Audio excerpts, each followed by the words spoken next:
ভক্তবৃন্দের চরণে আমার কোটি কোটি দণ্ডবৎ প্রণিপাত। শ্রীমদ্ ভাগবতের একাদশ স্কন্ধে ভগবান তার একান্ত প্রিয় ভক্ত এবং নিজজন উদ্ধবকে বলছেন, জানো উদ্ধব, নিধম আদ্যং সুলভং সুদুর্লভং প্লবং সুকল্পং গুরুকর্ণধার ময়ানুকূলেন নভস্যত রীতং পুমান ভবাব্ধিং ন তরেৎ স আত্মহা। বলছেন, জানো উদ্ধব, আমাকে উপাসনা করতে হলে প্রথমেই চাই নরদেহ, নির্ধম আদ্যম। এই মানব দেহ ছাড়া গোবিন্দ ভজন হয় না। মানব দেহ ছাড়া আরো দুটো দেহ আছে, দেবদেহ আর মনুষ্যেতর তির্যক দেহ। দেবদেহে তো ভগবানের ভজন হয় না, আবার মনুষ্যেতর যে দেহ, পশু পাখি কীট পতঙ্গে যে দেহ, সে দেহেতেও কৃষ্ণ ভজন হয় না। তাহলে দেখুন, এই মধ্যেখানে যে মানব দেহটা কত মূল্যবান দেহ। তাই বলে লব্ধ্বা সুদুর্লভমিদং বহু সম্ভবান্তে। সুখদেব বলছেন, মহারাজ, বহু জন্ম ঘুরে ঘুরে ঘুরে ঘুরে এসে এই সুদুর্লভ, সুদুর্লভ নয়, সুদুর্লভ মানব জন্ম লাভ করেছি। এই মানব জন্ম ভগবানের করুণার দান। নির্ধম আদ্যম। বিশ্বনাথ চক্রবর্তী টিকাকতে বলেন, সর্ববাঞ্ছিত ফলানাং মূলম। সমস্ত বাঞ্ছিত ফল যদি লাভ করতে চাও, তাহলে একমাত্র মানব দেহেই হবে। যদি মানব দেহে স্বর্গে উঠতে চাও, এই দেহ দিয়ে স্বর্গে ওঠা হবে। গোলকে বৈকুণ্ঠে যেতে চাও, এই দেহ দিয়ে হবে। আবার এই দেহ দিয়ে যদি বিষয় ভোগ করতে চাও, বিষয় ভোগ হবে। আবার যদি নরকে যেতে চাও, তাও হবে। এই দেহটি এমনই, সর্ববাঞ্ছিত ফলানাং মূলম। অন্য কোন জন্মেতে বাঞ্ছিত ফললাভ হয় না, কেবল মুখ বুঝে কর্মফল ভোগ করতে হয়।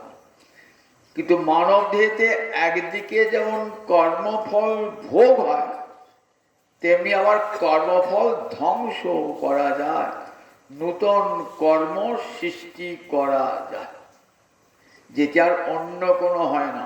কুকুর, গরু, বিড়াল, ছাগল অন্য দেহেতে কেবল কর্মফল ভোগই করে যাবে, কর্মফল ভোগই করে যাবে। মানুষ যেমন কর্মফল ভোগ করবে, তেমনি সেই কর্মফলকে সে ধ্বংস করতে পারে। কর্মফল নিজের জন্ম মৃত্যুর দ্বারকে সে রুদ্ধ করিতে পারে। তাই মানব দেহটা এত মূল্যবান যে ভগবান এমন স্বাধীনতা দিয়েছেন যে এই দেহ দিয়ে তুমি যদি বলো আমি গোলকে বৈকুণ্ঠে যাব, তাহলে এই দেহ দিয়েই গোলকে বৈকুণ্ঠে যাওয়া যাবে। প্রহ্লাদ আদি ভক্তগণ দেখুন, প্রহ্লাদ, বিদুর, নারদ, এরা সব মানব দেহ পেয়েছিলেন। তো এই মানব দেহটাকে কেমন ভাবে কাজে লাগিয়েছেন তারা। এই মানব দেহেতেই তারা চলে গেছেন, হেঁটে বৈকুণ্ঠে চলে গেছেন, গোলকে চলে গেছেন এই মানব দেহেতে। জগৎকে রেখেছেন, দেখো এই যে সুদূর্লভ মানব দেহটা পেয়েছ, এই মানব দেহটা হেরায় হারিও না। ভগবানের করুণার দান, এটাকে হেরায় হারিও না। মূল্যবান বস্তু। নিধম আদ্যম সুলভম সুদুর্লভম। আমাকে উপাসনা করতে হলে প্রথমেই চাই নরদেহ। এই নরদেহ ছাড়া আমার ভজন হবে না। অনেকে বলতে পারে, কেন নরদেহের উপরে দেবদেহ আছে, তো দেবতারা দেহ পেয়েছেন, স্বর্গে যান দেবতারা। বলে হ্যাঁ, দেবতারা পুণ্য কর্মের দ্বারা স্বর্গে লাভ করে, ঠিক কথাই। কিন্তু স্বর্গে এত সুখ যে সুখে গোবিন্দ ভজন হয় না। সেখানে অমৃত পানে দীর্ঘ জীবন লাভ করা যায়, সুন্দরী সুন্দরী অপ্সরাগণের সঙ্গে বিলাসে মত্ত থাকা যায়, স্বর্গের পারিজাত নন্দন কাননে পরমানন্দে ভ্রমণ করা যায়, কিন্তু ওই দেহ দিয়ে কোনোদিন কৃষ্ণ ভজন হবে না। পুণ্য যেই ক্ষয় হয়ে যাবে আবার নেমে আসতে হবে। গীতায় পড়ে দেখেছেন তো, মানুষ স্বর্গে যায় কেন? পুণ্য কর্মের দ্বারা।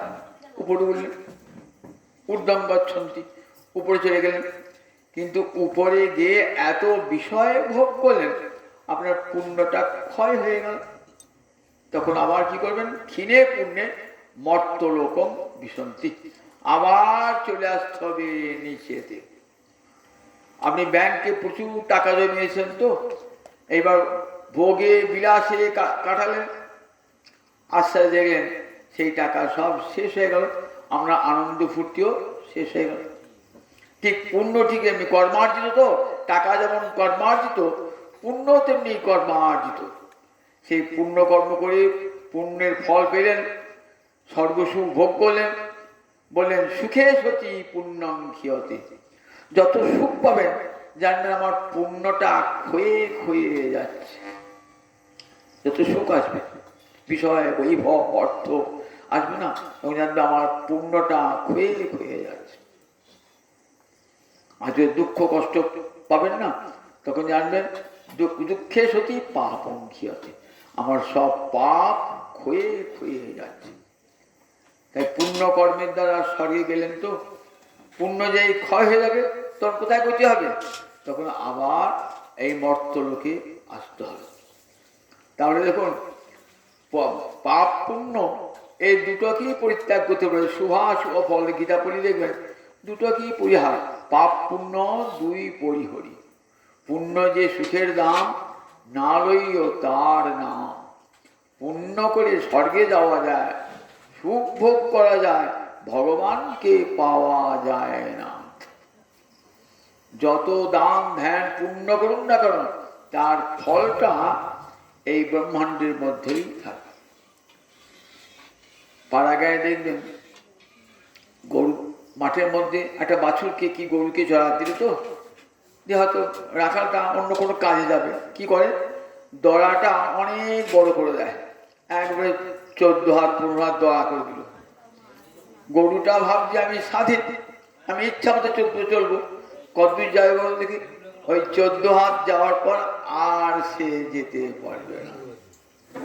ঠিক তেমনি যত পুণ্য করুন, এই 14 ভুবন এর বাইরে কিন্তু আপনার আর গতি নাই, 14 ভুবনের গতি থাকবে। ভক্তি কিন্তু কোনো পুণ্য কর্ম নয়, ভক্তি হলো সংস্কার। এটা পুণ্যের ফলে পাওয়া যায় না, পুণ্যের ফলে পাওয়া যায় না। সাধুগুরু বৈষ্ণবের চরণ ধরি অঙ্গে মাগলে তবে হরিভক্তি লাভ হয়।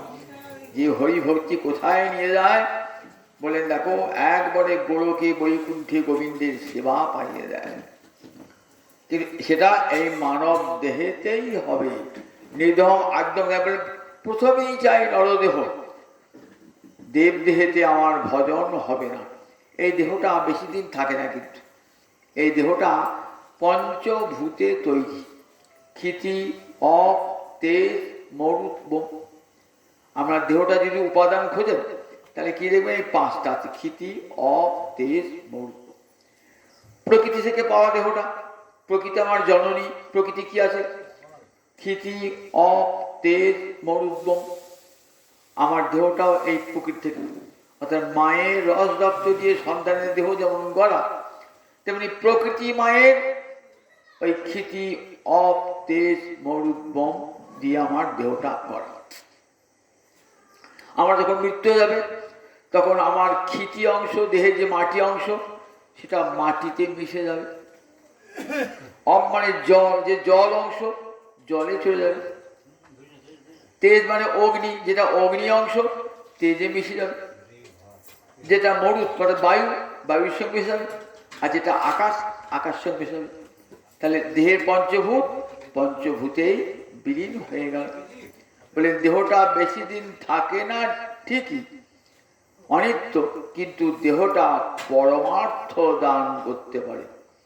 প্রহ্লাদ বলছেন অসুর বালকগণকে, শোনো অসুর বালকগণ, এই দেহটা বেশি দিন থাকে না, কিন্তু এই দেহটা পরমার্থ দান করতে পারে। যেটুকু সময় বাইরে সেইটুকু সময়ের মধ্যেই কিন্তু পরমার্থ লাভ করা যায়। পরমার্থ লাভ করা যায় সামান্য সময়ের মধ্যে। খট্টাঙ্গ রাজা অর্ধ মুহূর্ত পরমায়ু পেয়েছিলেন, অর্ধ মুহূর্ত। দেবতাদের সঙ্গে অসুরদের যুদ্ধ হচ্ছে, দেবরাজ ইন্দ্র রথ পাঠালেন কাকে আনবার জন্যে? খট্টাঙ্গ রাজাকে আনবার জন্য। খট্টাঙ্গ রাজাকে রামচন্দ্র যে বংশে জন্মেছেন ওই বংশের রাজা ছিলেন খট্টাঙ্গ। খট্টাঙ্গ রাজা স্বর্গে গেলেন, দেবতাদের হয়ে যুদ্ধ করলেন, অসুরেরা পরাজিত হল। দেবরাজ ইন্দ্র খট্টাঙ্গের প্রশংসা করলেন, বললেন দেখো তোমার জন্য আমাদের এই জয়, তুমি স্বর্গেই থেকে যাও, স্বর্গে থেকে স্বর্গে সুখ ভোগ করো। বললেন আমি তো স্বর্গে থাকবার জন্য আসি নাই, তোমাদের সাহায্য করবার জন্য এসেছিলাম। যুদ্ধ শেষ হয়েছে, তোমরা স্বর্গরাজ্য ফিরে পেয়েছো, এবার আমি চলে যাব আমার দেশে। কোথায় তোমার দেশ? তা পৃথিবীতে ভারতবর্ষ আমার দেশ। বলে সেখানে তো আর কেউ নাই, তোমার তোমার রাজ্য নাই, তোমার পত্নী পুত্র কেউ তো নাই। তা বললেন কেউ না থাকুক, ভারতের মাটিটা তো আছে, আমি সেখানে আমাকে নামিয়ে দাও। ওই মাটিতে বসে আমি গোবিন্দের ভজন করব, তোমাদের স্বর্গে থেকে আমার কৃষ্ণ ভজন হবে না। খট্টাঙ্গ রাজাকে দেবতারা নামিয়ে দিলেন এই ভারতবর্ষে মাটিতে। তখন আর পরমায়ু কতটা? অর্ধ মুহূর্ত পরমায়ু। সেই অর্ধ মুহূর্ত কৃষ্ণ ভজনে আত্মনিয়োগ করলেন। এই অর্ধ মুহূর্ত কৃষ্ণ ভজনে আত্মনিয়োগ করে কৃষ্ণ সেবা লাভ করেছিলেন। তাহলে বুঝুন এই অর্ধ মুহূর্ত কত দাম একটা মানুষের কাছে, অর্ধ মুহূর্তই কত দাম। বললে এই যে মানব দেহটা, তা বলেন দেখো সামান্যতম সময় যদি জীবনে পাওয়া যায়, আমি 20 বছর বাঁচলাম কি 25 বছর বাঁচলাম, সেটা দিয়ে আমার জীবনের মূল্য পরিমাপ করা যায় না। আমি 100 বছর বাঁচলাম কিন্তু আমার দেহটা ভজন সাধন কিছুই করলাম না, সে জীবনের লাভটা কি? আমি 20 বছর বাঁচলাম, 25 বছর বাঁচলাম, তাকে গোবিন্দ সেবা করলাম, আমার জীবনটা সার্থক হয়ে গেল, সার্থক হয়ে গেল। বলেন দেখো এই পরমায়ু অল্প ক্ষতি নাই, সেই অল্প পরমায়ুই যেন কৃষ্ণ সেবায় লেগে যায়।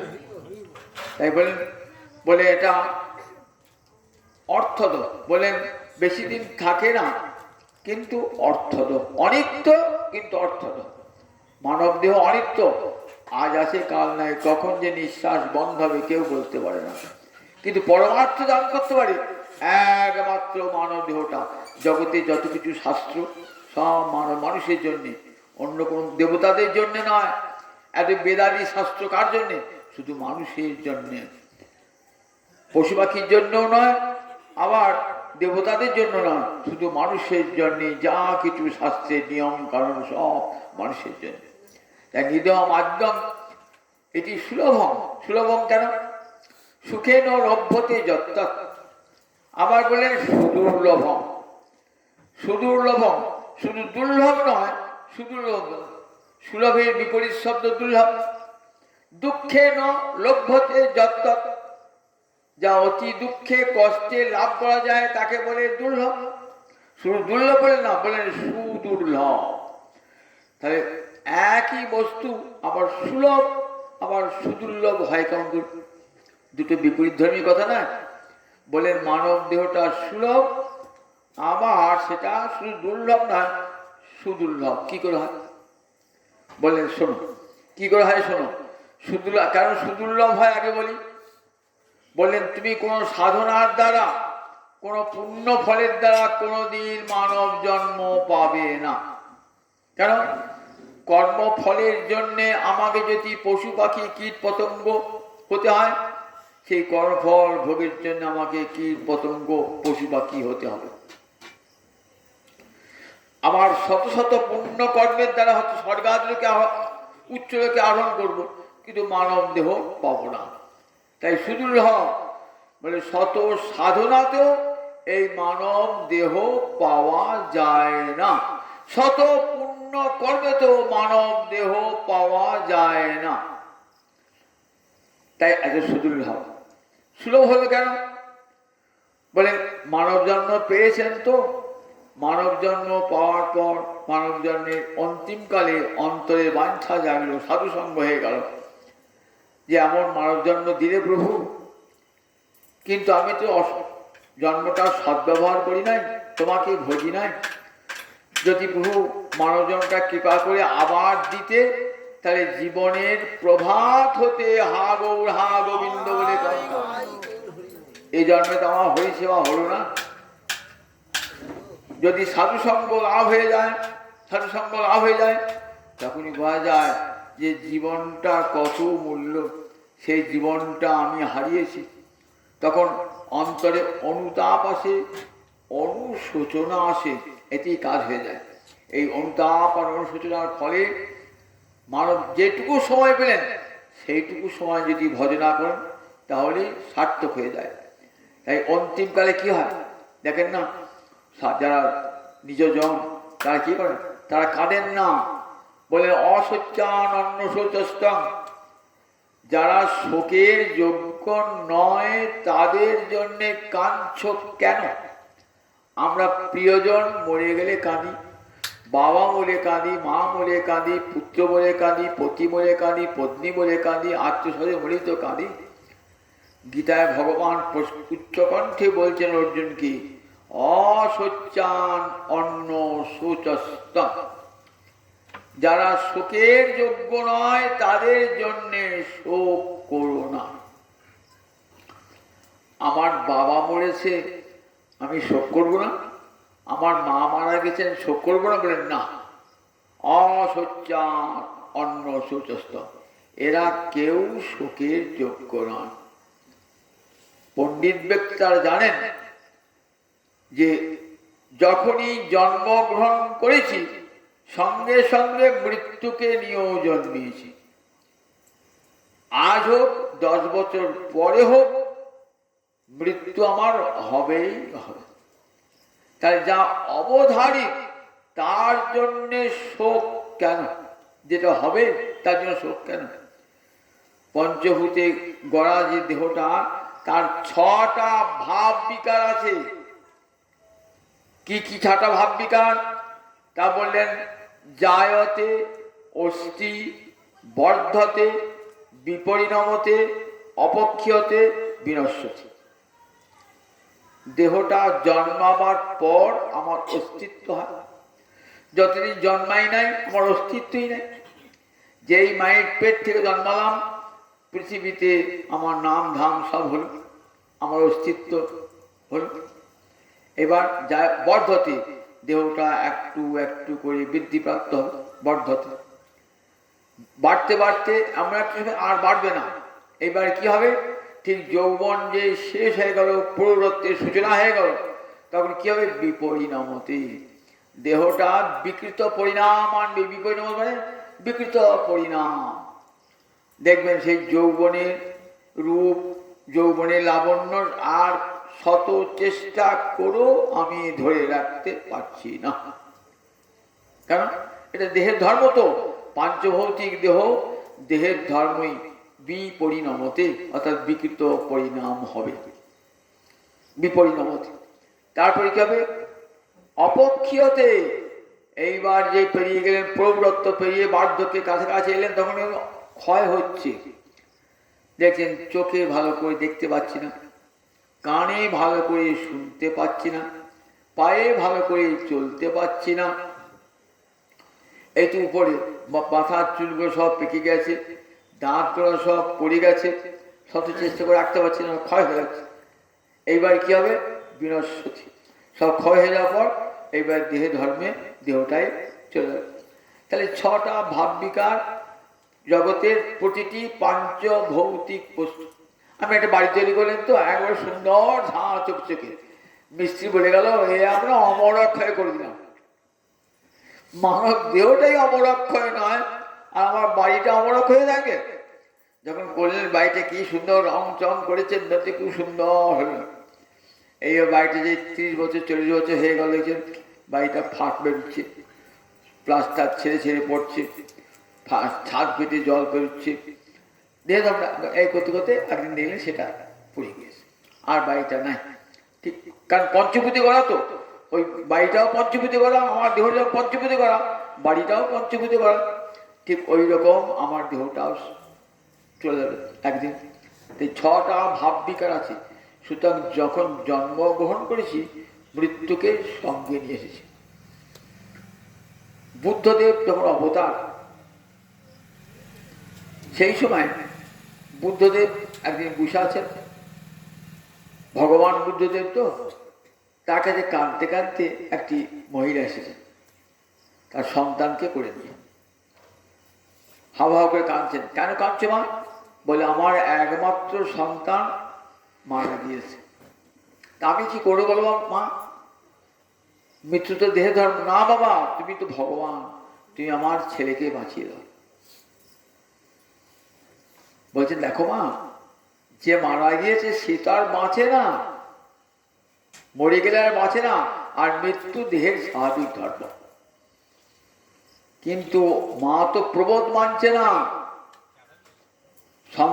সন্তান হারা মা, তাকে যত প্রবোধ দেন না কেন, যত সান্ত্বনা দেন না কেন, সে সান্ত্বনা তার মন কিছুতেই মানতে চায় না। বাবা তুমি বাঁচিয়ে দাও, তুমি ভগবান তোমার চরণে ফেলে দাও, বাঁচিয়ে দাও। তখন বললে দেখো মা, ঠিক আছে তোমার ছেলেকে বাঁচিয়ে দেবো, একটা কাজ করো। কি কাজ করতে হবে? না, এক মুষ্টি সরিষা আনতে পারবে? বলে হ্যাঁ হ্যাঁ, তার পারবো না। শোনো মা, যে সে বাড়ি থেকে আনলে হবে না, কিন্তু কোন বাড়ি থেকে আনতে হবে বাবা? যে বাড়িতে কোনোদিন মৃত্যু প্রবেশ করে নাই। বেশ, তাই নিয়ে আসবে। এইবার সর্ষে আনতে বেরিয়েছেন, একটা বাড়িতে ঢুকেছেন। মামা সর্ষে দেবে? হ্যাঁ দেবো। আচ্ছা মা, তোমাদের বাড়ি কেউ মরে নাই? হ্যাঁ, এই গত বছর বাবা মারা গেছে। তাহলে হবে না। আবার একটা বাড়ি গেলেন, আমি একটু সর্ষে দেবে? হ্যাঁ না, সর্ষে এনে দিলেন। আচ্ছা তোমাদের বাড়ি কেউ মারা যায় না? হ্যাঁ, গত বছর আমার দাদু মারা গেছে। তাহলে তোমার হবে না। আবার একটা বাড়ি গেলে, আমি যে কোনো বাড়ি যান, সেই বাড়ি বলেন আমার বাড়ি, আমার বাবা মারা গেছে, কাকা মারা গেছে, জ্যাঠা মারা গেছে, মাসি মারা গেছে, পিসি মারা গেছে। সব বাড়ি ঘুরলে, অনেকগুলো বাড়ি ঘুরলেন। বাড়ি ঘুরে এসে বলছেন জগতে এমন কোনো গৃহ নাই যেখানে মৃত্যু প্রবেশ করে না। তাই হর জগতের বিরহ আধার দাও গো অমৃত দীক্ষা।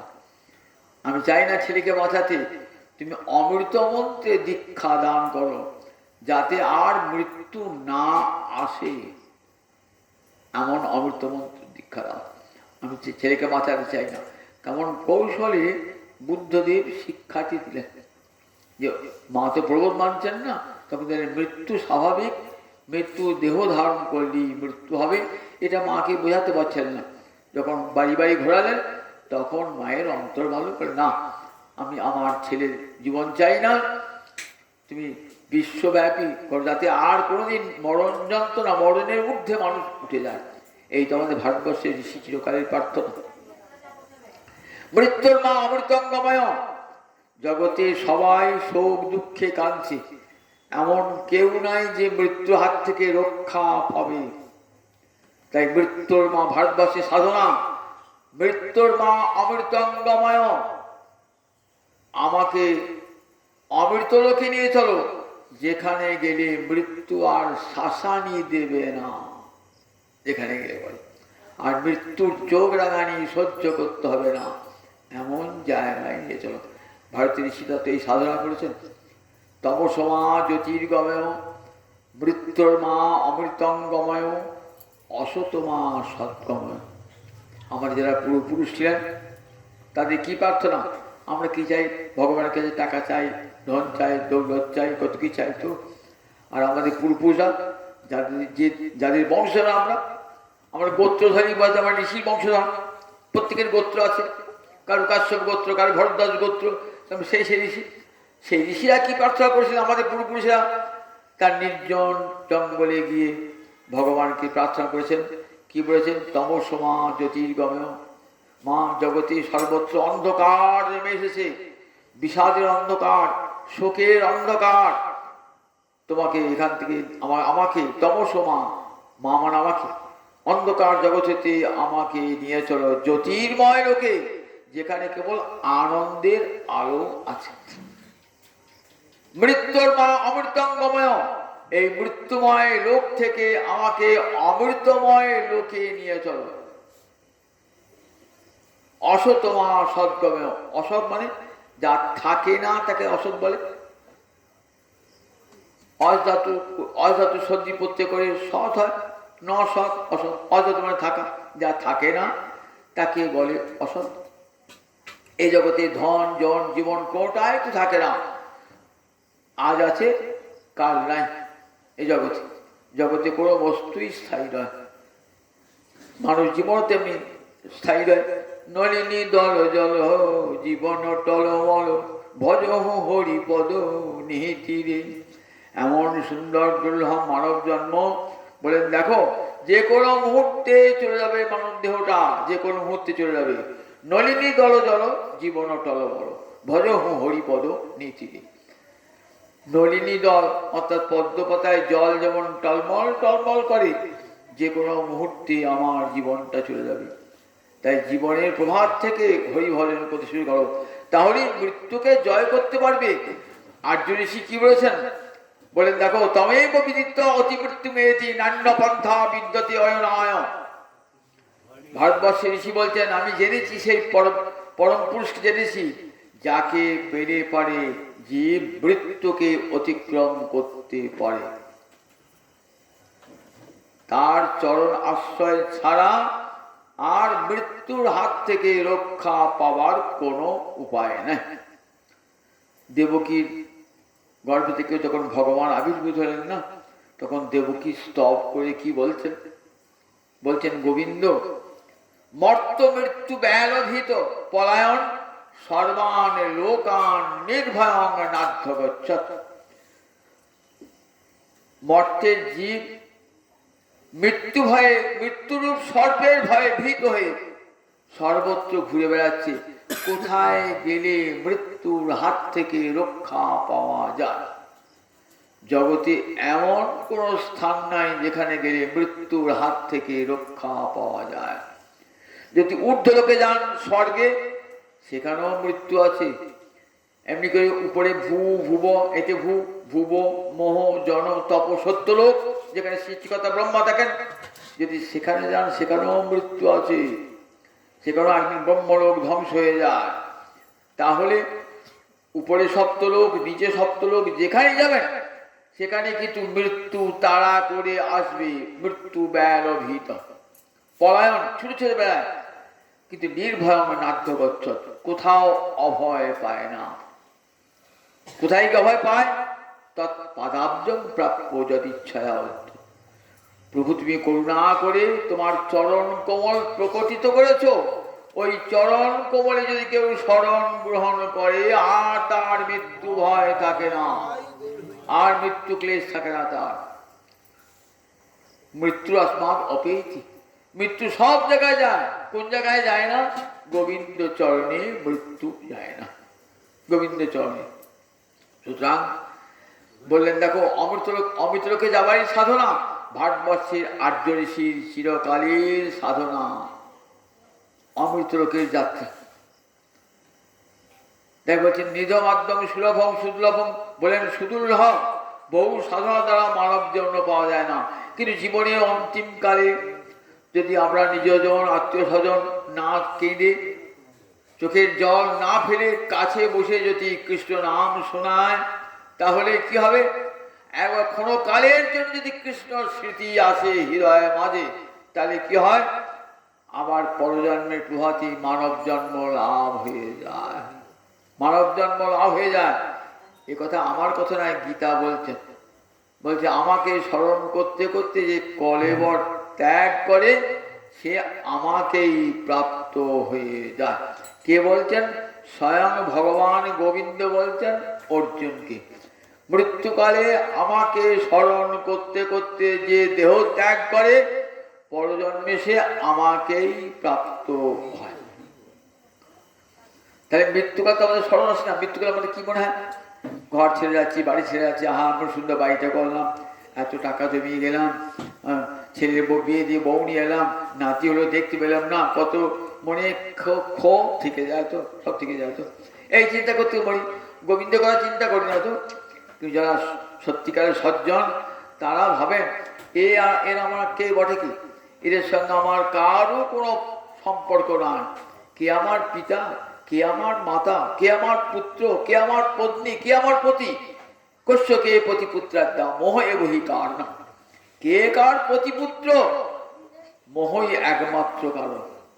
মহাভারতে প্রথমে উপক্রমার্গতে ব্যাসদেব বলছেন, মাতা পিতৃ সহস্রাণি পুত্র দ্বার শতানি চ।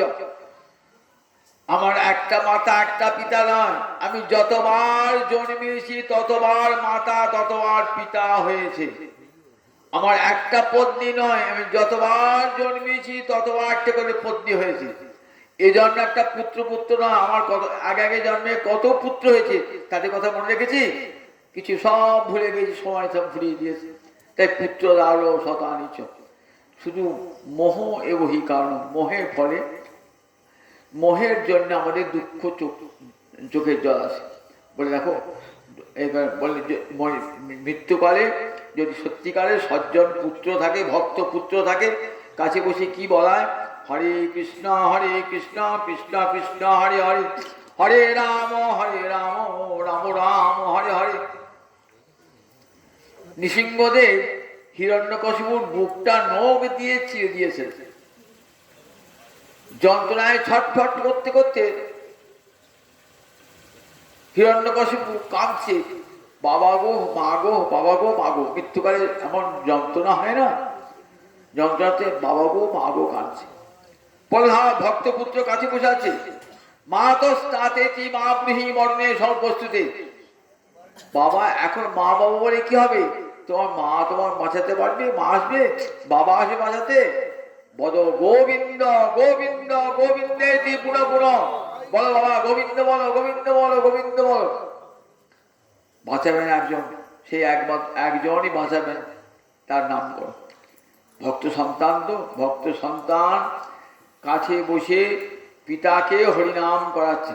এই ভক্ত সন্তান যদি জন্মগ্রহণ করে তাহলে কি হয়? তাহলে তার পিতাকে মাতাকে বসে বসে হরিনাম শোনায়, কীর্তন শোনায়, যাতে আবার পরজন্মের প্রভাতী সেই মানব জন্ম লাভ করে জীবন সার্থক করতে পারে। তাই বলেন দেখো, কেন সুদুর্লভ? শত সাধনার দ্বারা, শত পুণ্য কর্মের দ্বারা, শত দেবতার অর্চনার দ্বারা মানব দেহ লাভ হয় না, তাই সুদুর্লভ। কিন্তু সুলভ যদি মৃত্যুকালে হরি স্মরণ হয় তাহলে মানব জন্ম সুলভ হয়ে যায়, সুলভ হয়ে যায়। সারাটা জীবন ভগবানকে ভজেন না, কিন্তু মৃত্যুকালে এমন একজন বন্ধু এলো, যে বন্ধু যে কানের কৃষ্ণ নাম স্মরণ করিয়ে দিল। দেখুন, সারা জন্ম কিছুই করলাম না, কিন্তু একবার মৃত্যুকালে এসে যদি সেরকম সাধু বন্ধু থাকে, সজ্জন বন্ধু থাকে, এসে কৃষ্ণ নাম স্মরণ করিয়ে দিলে তার আবার পরজন্মের প্রভাতেই সে আবার মানব জন্ম লাভ করবে। তাই নিধ মাধ্যম সুলভং সুদুর্লভং প্লবং সুকল্পং গুরুকর্ণ ধারণ। প্লব মানে নৌকা। কেমন নৌকা? সুগঠিত নৌকা। বলেন এই নৌকাটা আর ডুববে না জলে। নৌকা কোথায় চলে? সমুদ্রে, জলে, নদীতে। তা বলে এই যে মানব দেহরূপ যে নৌকা, সে নৌকাটা কোথায় চলবে? বলে ভবাব্ধি। অব্ধি মানে কি? সমুদ্র। অব্ধিয়তে অস্মিনীতি। অব মানে জল, জল ধারণ করে যে তাকে সমুদ্র। ভবাব্ধি মানে এই সংসার সমুদ্র। এই সংসার সমুদ্রে এই নৌকাটা চলবে, দেহরূপ নৌকা। দেহটা নৌকা, দেহটা নৌকা। প্রবং সুকল্পং সুগঠিত, এমন সুন্দর চক্ষু, কর্ণ, নাসিকা, জিহ্বা, ত্বক দিয়েছেন, ডুবে যাওয়ার সম্ভাবনা নাই। তাহলে নৌকায় শিপ আছে কে? নৌকায় চেপে আছে জীব, দেহটা, এই দেহটার নৌকা, এই দেহ নৌকায় জীব চেপে আছে, জীব আরোহী, জীবাত্মা। উপরে দেহটা কিন্তু কি দেহ? এটা স্থূল দেহ, এর ভিতরে একটা দেহ আছে সূক্ষ্ম দেহ, তার ভিতরে আছেন জীবাত্মা। জীবাত্মা সেইটি জীবের আসল স্বরূপ। এই দেহটা বারবার, যেমন দেখে না আমরা একটা জামা পরেছি, তার একটা গেঞ্জি পরেছি, তারপর আমার দেহটা আছে, ঠিক তেমনি জীবাত্মা একটা স্থূল দেহ, তার সূক্ষ্ম দেহ, তার মধ্যে জীবাত্মা রয়েছে। জীবাত্মা বলে ওই ওই যে নৌকায় চেপে আছে আরোহী, নৌকায় চেপে আছে কোথায়? দেখুন জীবাত্মা কোথায় যাবে, তার গন্তব্যস্থল কোথায়? বলেন যেখান থেকে এসেছে আবার সেখানেই যাবে জীবাত্মা। গোবিন্দ চরণ হতে এসেছে, আবার জীবাত্মা গোবিন্দ চরণেই ফেরাবে। পরমাত্মা থেকে জীবাত্মা এসেছে, আবার জীবাত্মা সেখানেই ফেরাবে। যে ন জাতানি ভূতানি, যা হতে জীব জন্মিয়েছে আবার সেইখানেই জীব ফিরে যাবে। তাহলে কি করে যাবে? গোবিন্দা তো করুণাময়, একটা নৌকা দিয়েছেন, যে এই নৌকায় চেপে আবার আমার কাছে ফিরে আসবে। নিদমাদ্যম সুলভং সুদুর্লভং প্লবং সুকল্পং গুরুগণ্য ধারণ। কিন্তু নৌকা থাই তো নৌকা চলবে না, চলবে? নৌকাটা আপনাকে নিয়ে যাবে? আপনি এই হরিসভা পাড়া ঘাটেতে গিয়ে একটা নৌকা চেপেছেন, আমাকে বল্লপাড়া ঘাটে নিয়ে চলো তো, বা মেট্রি ঘাটে নিয়ে চলো তো, নিয়ে যাবে?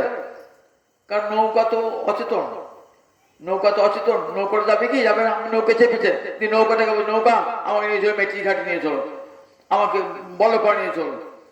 নৌকা শুনতেই পাচ্ছে সে নিয়ে যাবে কি করে? তাহলে নৌকাটা চালাবার একটা লোক থাকা যায়, সেটা কিন্তু সে হবে কেমন না, সে হবে চেতন। এই যে দেহরূপ নৌকা চালাবে কে? গুরু কর্ণ ধারম, গুরুদেব হলেন সেই ভবসাগরের কান্ডারি, ভবসাগরে সেই নৌকার কর্ণধার, মাঝি, নৌকার মাঝি। এই যে দেহরূপ নৌকা, সেই নৌকার মাঝি হলেন গুরুদেব কান্ডারি। গুরুদেব কর্ণে মন্ত্র দান করে জীবের স্বরূপটা জানিয়ে দেন জীবকে। জীব তুমি কে? তুমি তুমি জীব তুমি কে? তুমি তুমি গোবিন্দের অংশ, নিত্যকালে গোবিন্দ অংশ, তুই গোবিন্দের দাস। যতক্ষণ পর্যন্ত গোবিন্দের কাছে না যাচ্ছ ততক্ষণ তোমার শান্তি নাই। তুমি সুখ খুঁজে বেড়াচ্ছ, কোথায় সুখ পাবে? অর্থে, বৃত্তে, কোথাও প্রতিষ্ঠায়, যশে, কোথাও সুখ পাবে? কোথাও সুখ না। সকাল থেকে উঠে আমাদের একটাই প্রার্থনা, সুখং মে ভুয়া দুঃখং মে মাভু। আমার সুখ হোক, আমার যেন দুঃখ না হয়। কই হয় না তো, সুখ তো হয় না, কোথা থেকে দুঃখ এসে জুড়ে যায়? বললেন সুখের রাস্তাটাই তো চেনো না। সুখের রাস্তা না চিনে দুঃখের রাস্তায় যাচ্ছ, তার দুঃখ পাবে না। সুখের রাস্তা কে চেনাবে? গুরুদেব কৃপা করে কর্ণে মন্ত্র দিয়ে সুখের রাস্তা চিনিয়ে দেবেন গুরুদেব। তাই গুরুদেব গুরু কর্ণধার। এই ব্রহ্মাণ্ড সমুদ্রের ঘাটে দাঁড়িয়ে আছেন গুরু মাঝি। গুরু মাঝি নৌকা নিয়ে দাঁড়িয়ে আছেন, নৌকা পার করবার জন্য দাঁড়িয়ে আছেন। তা মাঝিকে যখন নৌকায় চাপবেন না, মাঝি কি বলবে? যে নিয়ে তো যাবো বল্লপাড়া, আমার 3 টাকা লাগবে মেট্রি ঘাট যেতে, বল্লপাড়া যেতে 2 টাকা লাগবে, তবে বল্লপাড়া নিয়ে যাবো। গুরুদেব তিনি বলেন আমি তোমাকে নিয়ে যাবো গোবিন্দ চরণে, নিয়ে যাবো, এখান থেকে ভবসাগর পার করে নিয়ে যাবো রে, পয়সা লাগবে। পয়সা লাগবে গুরুদেব? বাবা তাহলে কি পয়সা? তবে তোমার তো ব্যাংকে মেলা টাকা আছে, ব্যাংকে টাকা, বলে ও টাকা চলবে না, তোমার ব্যাংকে টাকা চলবে না, আমার মেলা সোনার গয়না সেগুলো চলবে না। কেন চলবে না? ও দেশে চলবে, ওই টাকাটা ও দেশে চলবে না, যেখানে নিয়ে যাবো না তোমাকে সেই দেশেও টাকাটা চলবে না। এই জগৎ দেখুন না কেন, এক দেশের টাকা আর দেশ চল, এখানকার টাকা পাকিস্তানে গেলে চলবে, আমেরিকায় গেলে চলবে? চলবে না। এখানে ব্যাংকে ভাঙিয়ে নিয়ে যেতে হয়। তারপরে দেখুন এই টাকা, এখানে যে কত টাকা আপনি সঞ্চয় করেছেন ব্যাংকে, লক্ষ লক্ষ কোটি কোটি টাকা, বললেন ওই টাকা দিয়ে কিন্তু ওই অপ্রাকৃত জগতে যাওয়া যাবে না। তাহলে কি চাই? বললে পরমার্থ চাই। পরমার্থ, অর্থ দিয়ে যাবে না, পরমার্থ চাই। পরমার্থ বললেন যেদিনই আমি তোমাকে কর্ণে মন্ত্র দিয়েছি সেদিনই সংসার সাগর পার হওয়ার জন্য পরমার্থ সঞ্চয় করবার উপদেশ দিয়েছি। সেদিন থেকে হরিনাম করেছো, ভজন করেছো, কৃষ্ণ ভজন করেছো না মন্ত্রটা নিয়েছো, মন্ত্র না আর কোনো সম্পর্ক নেই, ভজন নাই, সাধন নাই, বলে তো শুকিয়ে গেছে, বীজ শুকিয়ে গেছে। তো যে বীজ মন্ত্র গুরুদেব দিলেন, এমন সুন্দর বীজ মন্ত্র, এমন গুরু আরাধিত মন্ত্র, তাও হারালাম সাধন নিবিনি এমন মন্ত্র, কিন্তু তার সার দিলাম না, জল দিলাম না, মাটি দিলাম না, রৌদ্র তাপ কিছুই পেল না, সে আপনাকে শুকিয়ে যাবে। বলেন দেখো, ওই এক মন্ত্র নিতে হয়, নিয়েছে সংস্কার বসে, ভজনও করো না, সাধনও করো না। ব্রহ্মাণ্ড ভমিতে ভমিতে কোন ভাগ্যবান জীব গুরু কৃষ্ণ প্রসাদে পায়ে ভক্তি লতা আমি মারি হইয়া সেই বিহিজি করে আরোপণ শ্রবণ কীর্তন জলে করো এ সিঞ্চন। যেদিন গুরুদেব কর্ণে মন্ত্র দিলেন, কৃষ্ণ ভক্তির বীজ রোপণ করে দিলেন। এইবার বলেন দেখো, অষ্টাঙ্গ ভজন কর, নবধা ভক্তি ভজন কর, শ্রবণং কীর্তনং বিষ্ণু শরণং পাদ সেবনং অর্চনং বন্দনং দাস্যং সক্ষমাত্ম নিবেদন। বসে বসে হরিকথা শোনো, বসে বসে হরিকথা কীর্তন করো, সাধু সঙ্গ করো, করতে কি হবে? দেখবেন সেই বীজ থেকে অঙ্কুরোদ্গম হয়েছে। বাড়িতে বাড়িতে তাহা ব্রহ্মাণ্ড ভেদি যায়। সব পাঠ হয়ে কোথায় যাবেন? কৃষ্ণচরণ কল্প বিক্ষেপ করে আরোহণ। সেই ভক্তিলতা বীজ বাড়তে বাড়তে বৃদ্ধিপ্রাপ্ত হতে হতে করে চলে যায় কৃষ্ণচরণ কল্প বিক্ষেপ করে আরোহণ। তাহলে দেখলেন এই ভক্তিলতা গুরুদেব যে কৃপা করে যে ভক্তিলতা বীজ দিয়েছেন না, সেটিকে যদি শ্রবণ কীর্তন জলে সিঞ্চন করেন, সেই বীজ বাড়তে বাড়তে অঙ্কুরোদ্গম হয়ে ভক্তিলতা বৃদ্ধিপ্রাপ্ত হতে হতে গোবিন্দের চরণ কল্প বৃক্ষে আরোহণ করবে, মানব জীবন সার্থক হয়ে যাবে। তাই গুরুকর্ণ ধারণ, গুরুদেব কৃপা করে কর্ণে মন্ত্র দিয়ে বীজ মন্ত্র দান করলেন। দেখো এই মন্ত্র জপ করো, তখন বুঝতে পারবে যে আমি সংসারের দাস নই, আমি পতির দাস নই, পুত্রের দাস নই, পত্নীর দাস নই, আমি গোবিন্দের চিরকালের দাস। অহং নিত্যং হরের দাস, আমি নিত্যকাল শ্রী হরির দাস। অন্তরে এই উপলব্ধিটা হল। জীবের স্বরূপ যে জেগে যায় না, বললেন দেখো একটা সোনা যখন খনি থেকে নিয়ে আসেন না, তখন এই সোনাটা সোনা বলে মনেই হয় না, চকচক করে। কত খাদ মেশানো থাকে বলুন দেখি। তাকে আগুনে পুড়িয়ে পুড়িয়ে পুড়িয়ে পুড়িয়ে পুড়িয়ে পুড়িয়ে সোনার আসল রূপটা বার করতে হয়। ঠিক তেমনি দেখুন এই জীবাত্মা, তার উপরে কত পড়ে বাঁচে, কত সূক্ষ্ম দেহ, স্থূল দেহ, কারণ শরীর। বললেন দেখো সেইগুলো দূর করবার জন্য ভজন সাধন করতে হবে। করতে করতে করতে জীব তার খাঁটি স্বরূপটি ভক্তির আগুনে পুড়িয়ে পুড়িয়ে পুড়িয়ে পুড়িয়ে খাঁটি স্বরূপটি যখন জীবের হবে, তখন জীব জানবে আমি কারু দাস নই, আমার মৃত্যু নাই, আমি আছিলাম, আমি আছি, আমি থাকি। ভগবান যখন অর্জুনকে উপদেশ দান করলেন না, গুরু উপদেশ দান করলেন, শেষকালে কি বলছে দেখো, দেখবেন গীতার শেষ অধ্যায় বলছেন দেখো আমি গুরু হিসাবে যা কর্তব্য তাই করলাম, তোমাকে দেখিয়ে দিলাম কোনটা স্বর্গের পথ, কোনটা নরকের পথ, কেমন করে গেলে তুমি চিরসুখের অধিকারী হবে সে বলে দিলাম।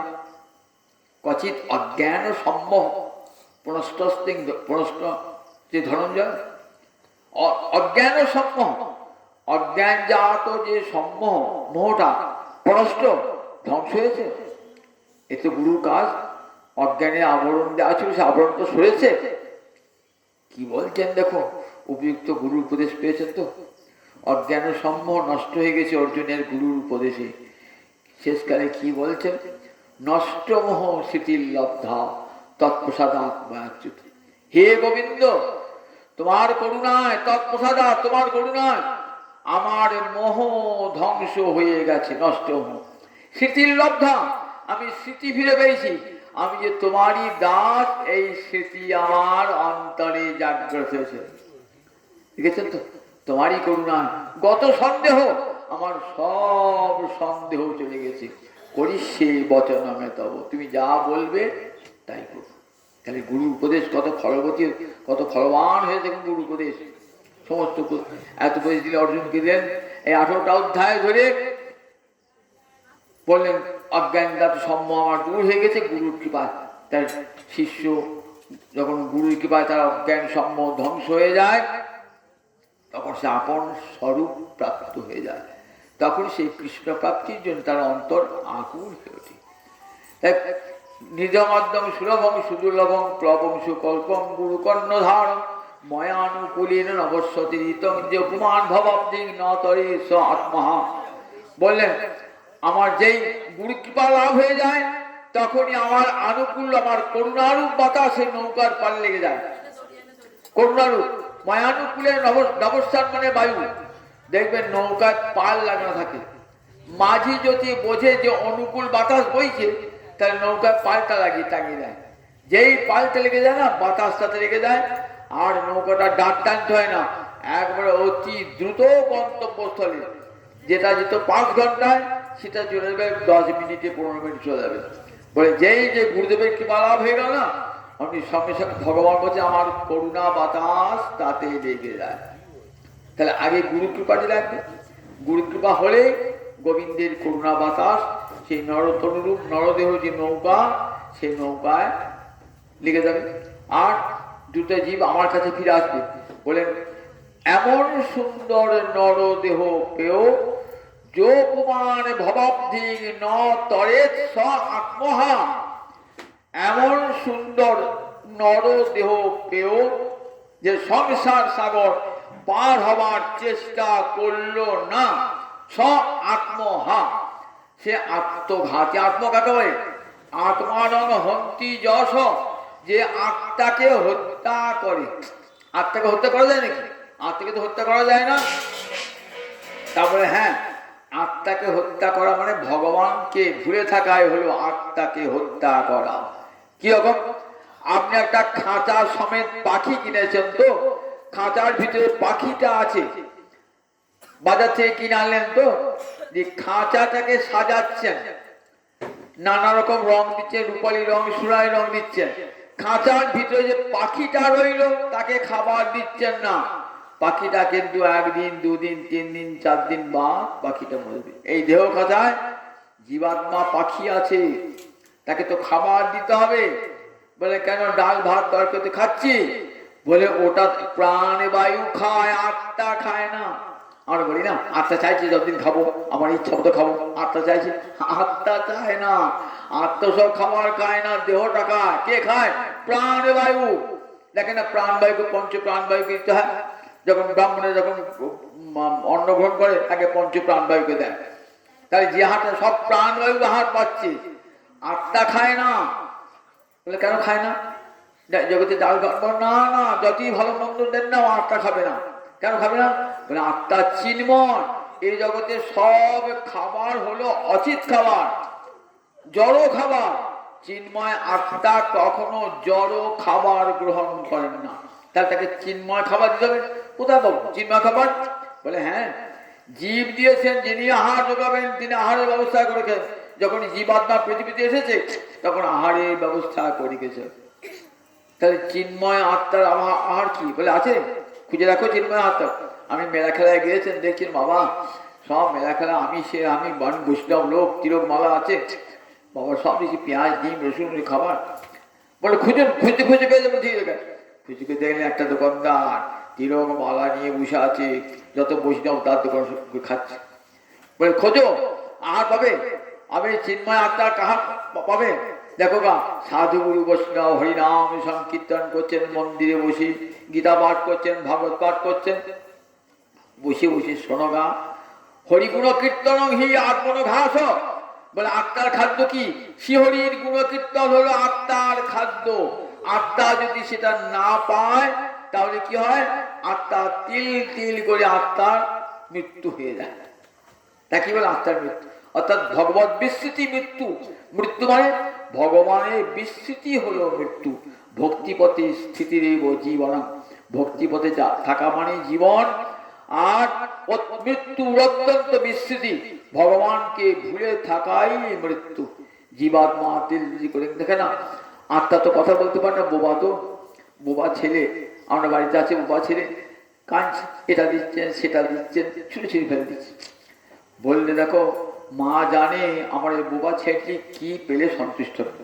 ঘর থেকে কি মনের মতো খেলনাটি যে এনে দিল না, আর বোবা চোখ পড়ে গেল।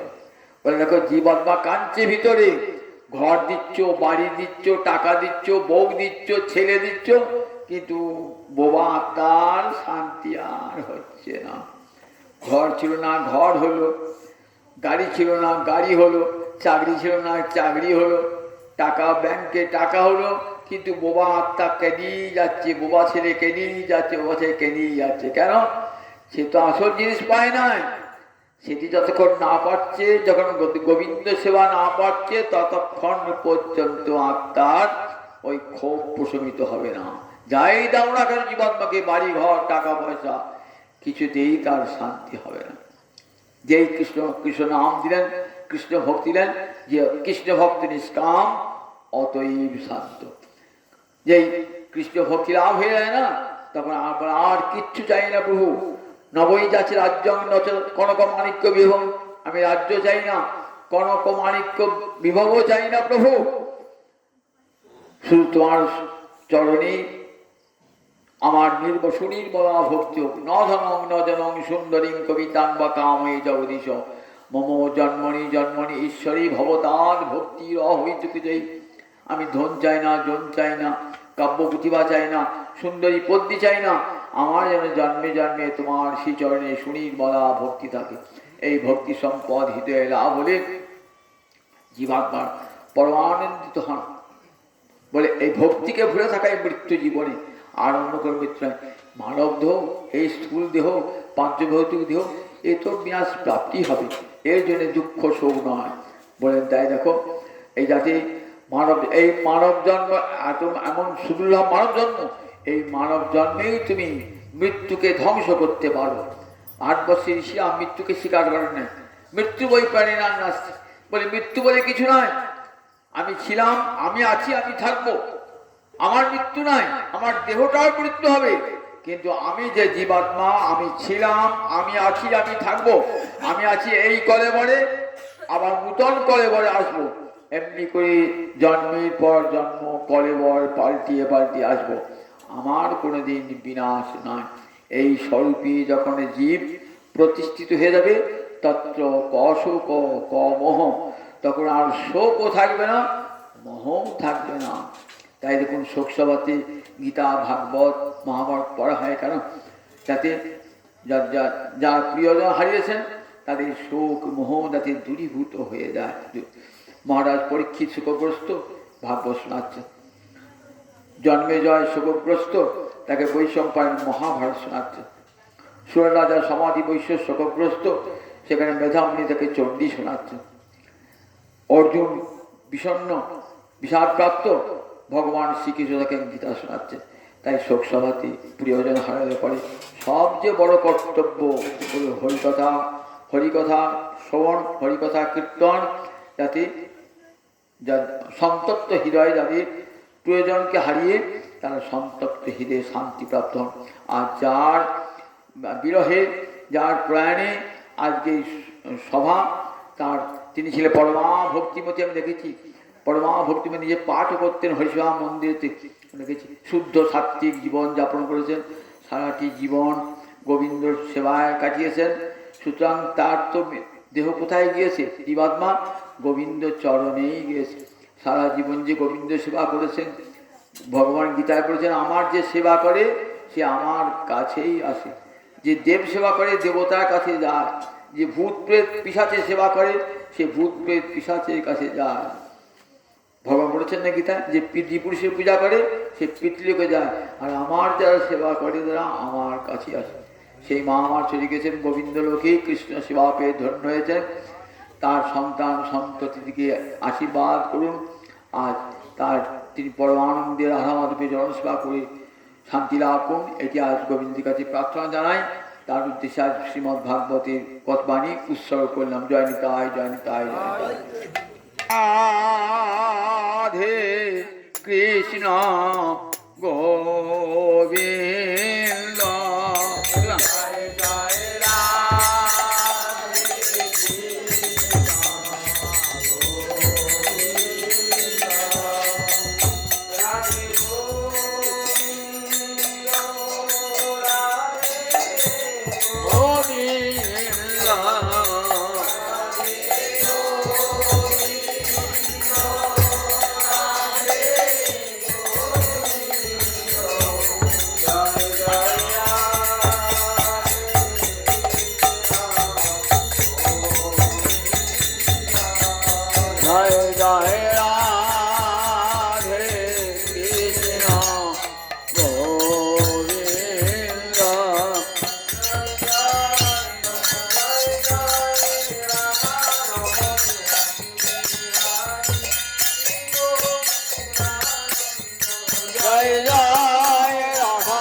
জয়